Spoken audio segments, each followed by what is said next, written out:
Muy bien, entonces entramos a lo que es el tema 5 y dentro de este tema habíamos mencionado que nos hemos de referir a ver lo que es todo lo que se refiere a modelos de transporte y asignación en el comercio exterior.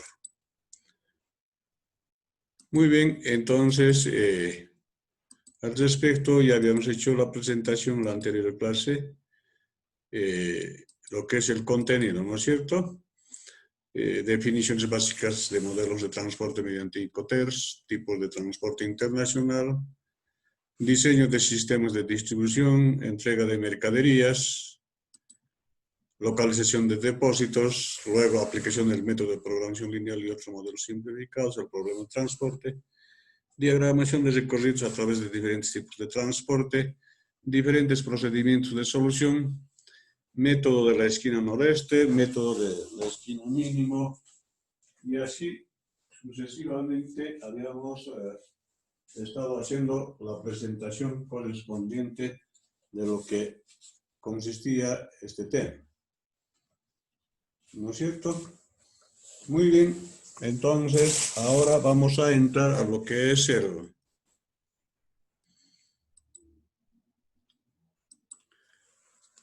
las definiciones con respecto a lo que es las definiciones básicas de modelos de Incoterms.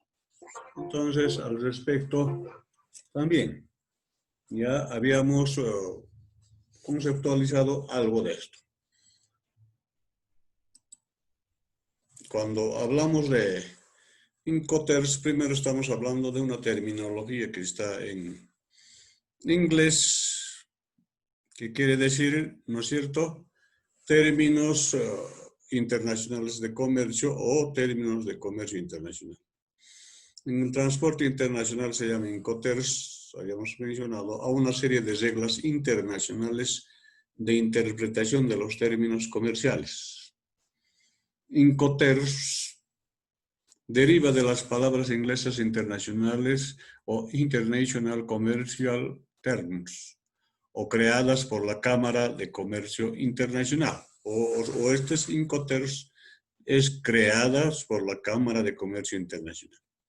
¿Cuál es el objetivo? El objetivo de eso es establecer criterios claros acerca de la distribución de gastos y distribución de los riesgos durante un transporte de mercancías. Definen de manera clara las obligaciones de los vendedores y compradores para facilitar las ventas internacionales y reducir el riesgo de problemas legales. Y a partir de ahí decimos que están diseñadas para facilitar el comercio.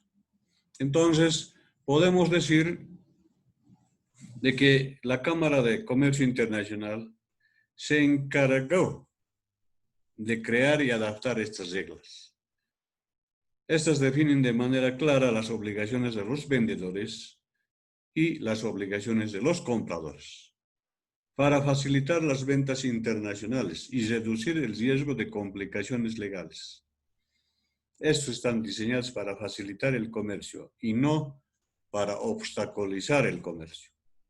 Entonces, a partir de ahí, estas reglas de términos internacionales de comercio se crearon para evitar malentendidos en los contratos de ventas internacionales, en los cuales las mercancías traspasan de un país a otro país, ¿no es cierto? Traspasan fronteras. A partir de ahí, entonces, y la última versión, generalmente la Cámara de Comercio Internacional cada 10 años se va o van revisando. Durante esos 10 años van centralizando todas las observaciones que pudiera haber. Y a partir de ahí, entonces, se va revisando, se va realizando ciertos ajustes. La última revisión de los Incoterms se produjo el 2011. Y esta lleva la denominación como Incoterms 2010. Entonces, el 2020, el 21, posiblemente, de nuevo, se va a ir ya en este caso, manejando de nuevo, se va a ir realizando ciertos ajustes. Se adaptó para considerar qué cosa, para considerar lo siguiente: el aumento de las zonas francas aduaneras, por un lado; por otro lado, el aumento de la comunicación electrónica en las transacciones comerciales; el esfuerzo por aumentar la seguridad en los movimientos de mercancías; y finalmente los cambios en las prácticas de transporte. Entonces, a partir de ahí, en ese sentido, los Incoterms son de aceptación voluntaria tanto por las agencias de transporte como por los clientes. Entonces decimos que se adaptó para considerar el aumento de las zonas francas aduaneras, el aumento de la comunicación electrónica en las transacciones comerciales, o sea, se fueron creando a través de Internet ciertos sistemas que a través del cual ahora la comunicación se hace mucho más fácil. El esfuerzo por aumentar la seguridad en los movimientos de mercancías, o sea que hacer día que va pasando que la seguridad del movimiento de las mercancías sean mucho más responsables, y los cambios en las prácticas de transporte. Los términos de entrega internacionales, además, incluyen en los contratos de venta internacional para garantizar que el proveedor y comprador no incurran en malentendidos costosos respecto a quién es el responsable de los costos, y eso en un contrato de venta. Tal caso de, por ejemplo, hablamos de lo que son los fletes de transporte, seguro, despacho de aduanas o aranceles que se deben de pagar. Entonces, a partir de ahí, empezamos a hablar ya de lo que es entonces los Incoterms. Los Incoterms regulan 4 grandes problemas de transporte internacional. 1. La entrega de las mercancías por parte de las agencias de transporte. 2. La transmisión del riesgo. 3. Cómo se distribuyen los costos. Y 4. Qué trámites documentales hay que seguir. Entonces, así de esa forma, los Incoterms regulan esos 4 grandes problemas de transporte. Primero, la entrega de las mercancías por parte de las agencias de transporte. La transmisión del riesgo, en este caso. Luego, cómo se distribuyen los costos o los costes y qué trámites documentales hay que seguir. Entonces, los Incoterms van ayudando, coadyuvando, orientando en estos 4 grandes problemas. Sin embargo, los Incoterms no regulan los siguientes aspectos: las modalidades de pago, puesto que las modalidades de pago se pondrán de acuerdo entre partes, tanto el vendedor como el comprador, o en este caso entre el exportador y el importador. Tampoco no regula la propiedad de los bienes, la acuerdan las partes en el contrato. De igual forma, esta parte no regula lo que es Incoterms, lo que es la propiedad de los bienes. En el documento, en los contratos de compra-venta, se realizarán las partes del contrato entre ambas partes. El derecho que se aplica a otras cuestiones. Otro de los aspectos que nos regula Incoterms es el derecho que se aplica a otras cuestiones que no son contempladas por los Incoterms. O sea, fuera de los que está normalmente o normado por lo que es Incoterms, entonces, si está fuera de sus normas, Incoterms nunca no va a asumir, tampoco nunca no va a regular.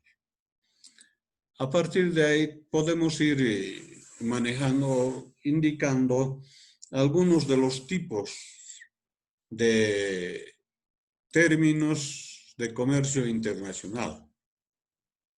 Hay 2 grandes grupos, uno los marítimos y otro los polivalentes. Los marítimos, los que exclusivamente se utilizan a través de lo que es el transporte marítimo, y los polivalentes en forma mixta, si vale el término.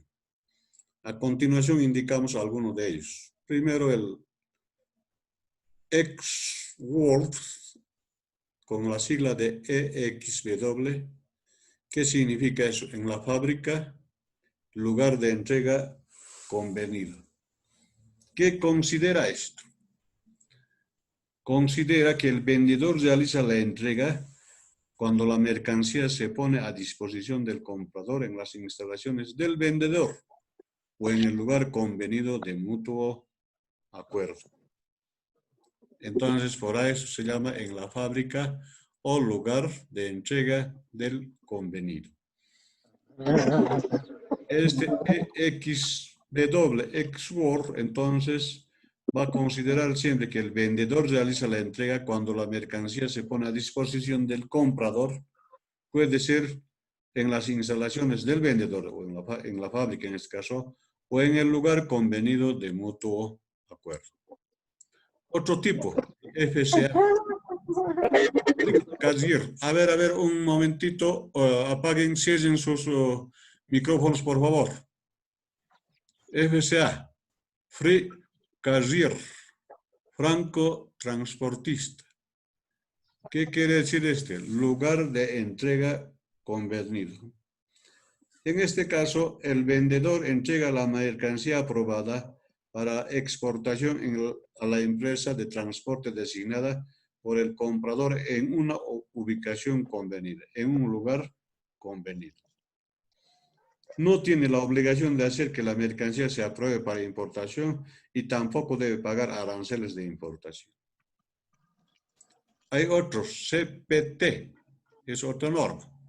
Carjat Paito. Transporte pagado hasta ¿dónde? Hasta el lugar de destino convenido. Esta regla es esencial, ya que el riesgo y los costos se traspasan en distintos lugares. El riesgo se traspasa cuando la mercancía se entrega a la primera empresa de transporte o, en este caso, a la primera empresa que se presenta. Y las obligaciones del vendedor, en este caso, es entregar la mercancía a la empresa de transporte o a otra persona designada por el vendedor en un lugar acordado. Entonces, estos son algunos de los tipos de Incoterms. Seguimos a ver algunos otros tipos más. Seguiremos viendo que esto, supongo que en la materia de administración de puertos internacionales han debido ver mucho más a fondo. CIP, CIP, Carriage Insurance Paid, transporte y seguro pagados hasta el lugar de destino convenido. ¿Qué quiere decir esto? Al igual que la regla CPT, esta regla es crítica porque el riesgo y los costos se traspasan en distintos lugares. Hay obligaciones del vendedor y también que van asumiendo desde un punto, y también hay obligaciones del transportista. Otro, el FOB, Free On Board. Esto es conocido por mi persona, inclusive porque este es uno de ellos, el FOD, y el otro, el SIF, es el que utilizan las sombrererías, las fábricas de Sucre para exportar sus productos y para importar la materia prima. FOD, Free On Board, libre a bordo. Empresa de transporte interna convenida en el punto de partida o puerto del envío. ¿Qué quiere decir? Esta regla tiene varios usos. Su contenido puede ser incluso idéntico a la regla, el primero, la EXW, obligaciones del vendedor. Entregar la mercancía a una empresa de transporte interna o ponerla a su disposición para su carga en el punto de partida o exportación, o bien en el puerto de envío de convenidos. Entonces, ¿qué hacen las sombrererías una vez comprando, en este caso, la materia prima de un proveedor X? Ellos se olvidan y la empresa, la que está vendiendo, es la que tiene que hacer ciertas, en este caso, ciertas trámites para en este caso como una tercera persona, en este caso la empresa de transportes. Y está en la obligación del vendedor, en este caso, entregar la mercancía a una empresa de transportes. Y esa empresa de transportes poner a su disposición esa carga, de la carga hasta el lugar donde se lo está enviando. Por ejemplo, en este caso, hasta la ciudad de Sucre. Entonces, así de esa forma. ¿Qué traen? Traen, en este caso, por ejemplo, desde Alemania, pelo de conejo. O desde la Argentina, traen lo que es lana de oveja. Entonces, así, en ese sentido, van utilizando esto. Pass, otra técnica. Free alongside ship. Franco al costado del buque o puerto de destino convenido. Entonces, el vendedor realiza la entrega cuando hace lo siguiente. Coloca la mercancía al costado de la empresa de transporte marítimo para su carga en el puerto de exportación convenido. Entonces, en este caso, el vendedor coloca la mercancía ahí, en el lugar convenido, y la empresa de transporte ya recogerá y trasladará. CIF, costo y flete. Puerto de destino convenido. Entonces, en este caso, cuando hablamos de CIF, estamos hablando de lo que es costo y flete. En este caso, obligaciones del vendedor va a ser pagar los costos del transporte interno doméstico y los correspondientes a la carga en una embarcación. Y pagar los costos de los fletes oceánicos del puerto de envío al puerto de destino. Y del puerto de destino recién, el comprador asume todos los gastos. Y finalmente, el CIF, que no son solamente, sino que entre los más importantes estamos citando, ¿no? Cost, Insurance and Freight, costo, seguro y flete, puerto de destino convenido. ¿Qué quiere decir esto? Esta regla es idéntica a la regla costo y flete. Además de las obligaciones de las CIF, el vendedor contrata un seguro que cubre el riesgo del comprador por pérdida o daño de la mercancía durante el transporte. Las obligaciones del vendedor van a ser retirar la mercancía del buque en un puerto convenido y dejarla disponible allí. Pagar todos los costos hasta la descarga de la mercancía en el muelle del puerto de destino, incluido el costo de descarga de la embarcación. El CIF utiliza las sombrerías más que todo cuando traen pelo de conejo desde Alemania. Entonces, sus obligaciones en este caso del vendedor va a ser el de retirar la mercancía, o sea, entregar a lo que es la empresa de transporte al buque, y fuera de eso van a asumir todavía inclusive lo que es el pago del seguro, y todo eso va a estar incluido en el costo en este caso de la mercancía. Por eso se llama costo, seguro y flete hasta el puerto del destino convenido. Entonces, esos serían los más importantes dentro de lo que son, en este caso, cuando vemos o cuando hablamos de lo que son los tipos o las técnicas, en este caso, o las reglas, o los tipos dentro de las reglas que utilizan, en este caso, los términos internacionales de comercio, los Incoterms. Muy bien. Entramos a lo que son los tipos de transporte internacional para la elección del modo de transporte. Son criterios, cuando hablamos de tipos de transporte internacional para la elección del modo de transporte, hablamos de lo que son criterios para la selección de transporte internacional. Seleccionar el transporte internacional resulta ser una tarea no siempre fácil. Por eso decimos, la primera decisión involucra el modo de transporte a utilizar, en donde las opciones normalmente están compuestas por el modo aéreo, el marítimo y el terrestre. La segunda decisión tiene que ver con el transportista, que resulta conveniente la que los servicios y los costos no siempre son universales. Los factores que intervienen en la selección del modo de transporte son normalmente los siguientes. A ver, reiteraremos todavía aquí. Les pido siempre, por favor, a ver, cierren su micrófono. Decíamos, son criterios para la selección del transporte internacional. Uno de los criterios es la primera decisión que involucra el modo de transporte a utilizar. Puede ser el modo aéreo, el marítimo o el terrestre. Y la segunda decisión tiene que ver con el transportista, que resulta conveniente. ¿Qué línea se utiliza? ¿Qué empresa se va a utilizar? Ya que los servicios no siempre son universales. Los factores que intervienen en la selección del modo de transporte son normalmente los siguientes.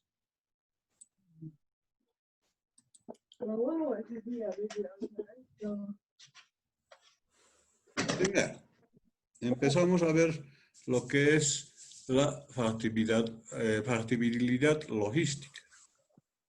Luego vamos a ver lo que es el factor de estima de la carga, el valor de la mercadería, la cantidad del envío, la perecibilidad de la carga, la urgencia del cliente, los riesgos que pretendan asumir y finalmente los costos de terminales portuarias y puestos fiscales.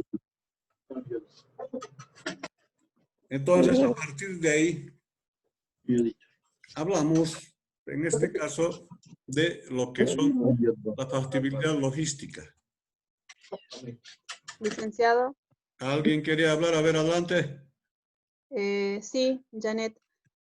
Usted debe tener la posibilidad de apagarle el micrófono al compañero Ramiro. ¿Quién es el que está hablando? Cuidado que lo retire de la clase y no lo reciba nunca más. Hay un teléfono ahí. Sí, parece que con la intención de molestar solamente ha entrado y no a pasar clase. Decíamos factibilidad logística.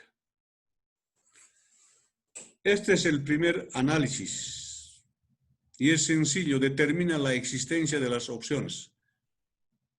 Por ejemplo, si se está evaluando transportar productos desde América del Sur hacia Europa, la opción terrestre pues nunca no va a ser factible, ¿no es cierto? Entonces, a partir de ahí, como el modo terrestre también involucra lo que es el ferrocarril, entonces en este caso, cuando hablamos de factor logística, entonces más vamos a estar hablando de lo que son, en este caso, de un medio de transporte que nos facilite y que nos pueda favorecer y hacer llegar lo más antes posible. Reitero entonces, este primer análisis es sencillo porque determina la existencia de opciones. Nos habla de las opciones que cómo se debe de transportar. Y ese ejemplo ponemos transportar desde América del Sur, por ejemplo, hasta Europa por vía terrestre o por vía férrea va a ser algo imposible, ¿no es cierto? Entonces, en este caso se elegirá lo que es el modo aéreo. Factor de estima de la carga es el segundo elemento de análisis. Consiste en establecer la relación entre el volumen de la carga y su peso. El resultado surge de dividir los metros cúbicos de la carga por el peso total. Entonces, a partir de ahí podemos ir mencionando de que en este caso ese resultado nos arroja el factor de estima, el cual sirve para saber lo que ocupa una tonelada de carga. Por ejemplo, si el factor de estima es 10, estamos ante carga mucho más voluminosa que pesada. Si el factor de estima es 0,10, estamos ante una mercancía mucho más pesada que voluminosa. Entonces, a partir de ahí también se va a ir, cuando hablamos de estimas, de 0,1 a 10 se va midiendo y los 10 van a ser los más voluminosos, pero en cuanto a peso, livianos. Mientras que los otros van a ser pequeños, pero pesados. Entonces, esto es válido para comentar que en el modo de transporte aéreo, el envío de mercadería pesada se encuentra penalizado, ¿no es cierto? Entonces, necesariamente tiene que ir por vía terrestre o por vía, en este caso, marítima. Entonces, así de esa forma hablamos de lo que es el factor estiva de la carga. Valor de la mercadería. El costo del flete aéreo es el más elevado por kilogramo transportado. Siguiendo el terrestre y el más económico, el marítimo. Entonces, se utiliza según el costo de la mercadería. Entonces, en este caso, cuando hablamos del valor de la mercadería, si la mercadería es algo urgente y algo pequeño, bueno, va a ser pues transportar, bueno, por vía aérea. Pero si es mucho y muy pesado, entonces va a significar mucho en el costo, entonces siempre va a ser lo más favorable por vía marítima. Luego, hablamos también de lo que es, en este caso, la cantidad del envío. Si las cantidades de envío son reducidas, el transporte aéreo será el mejor. Si son cantidades grandes, no. Bueno, eso es lo que estuvimos adelantando ya. Si la carga es pequeñita y no tan pesada, entonces pues nos conviene enviar por vía aérea. Pero si la cantidad es enorme, grande y pesado, entonces pues, va a ser siempre por vía marítima. Y llegando a los puertos siempre va a ser por vía terrestre. Perecibilidad de la carga. Cuando la carga es perecedera, transitoria, no hay mejor opción, decimos, que el flete aéreo. Aunque entramos cortos, el transporte terrestre suele ser una buena opción. Entonces, cuando hablamos de, en este caso, de lo que es la perecibilidad, estamos hablando de la carga si es perecedera o no, si es transitoria. No hay opción que el flete aéreo, aunque entramos cortos, el transporte terrestre suele ser una buena opción. Entonces, si es transitoria solamente, entonces hay que enviarlo más mediante modo aéreo. Pero si el tramo es corto, bueno, por terrestre. Urgencia del cliente. En la actualidad, el cliente valora el servicio y la velocidad de entrega. Es un atributo destacado de todo proveedor. Entonces, de acuerdo a la urgencia del cliente, también se va a ir viendo. Entonces, generalmente, si hay una urgencia, va a ser siempre por vía aérea. Riesgos que pretenden asumir. El transporte aéreo es el más seguro.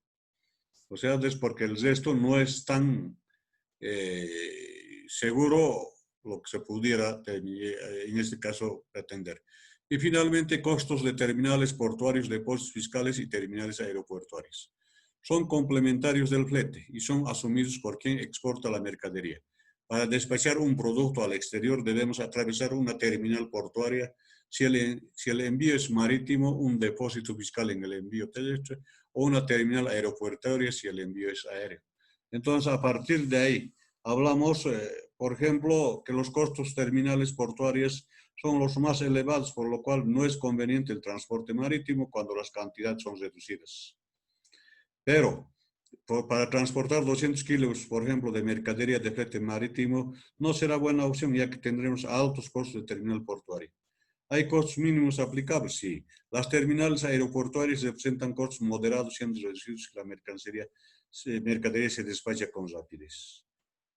En el caso de terrestres, los depósitos fiscales pueden ser también de bajo costo. Entonces, así se va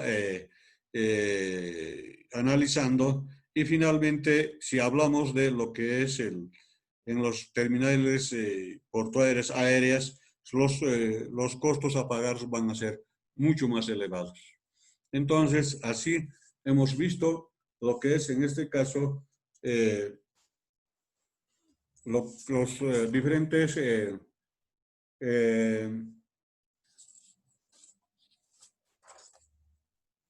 diferentes tipos de transporte que hemos llevado y a partir de ahí los factores que intervienen en lo que son los diferentes tipos de transportes. Muy bien, no sé si tienen alguna pregunta hasta acá. Muy bien, voy a dejar de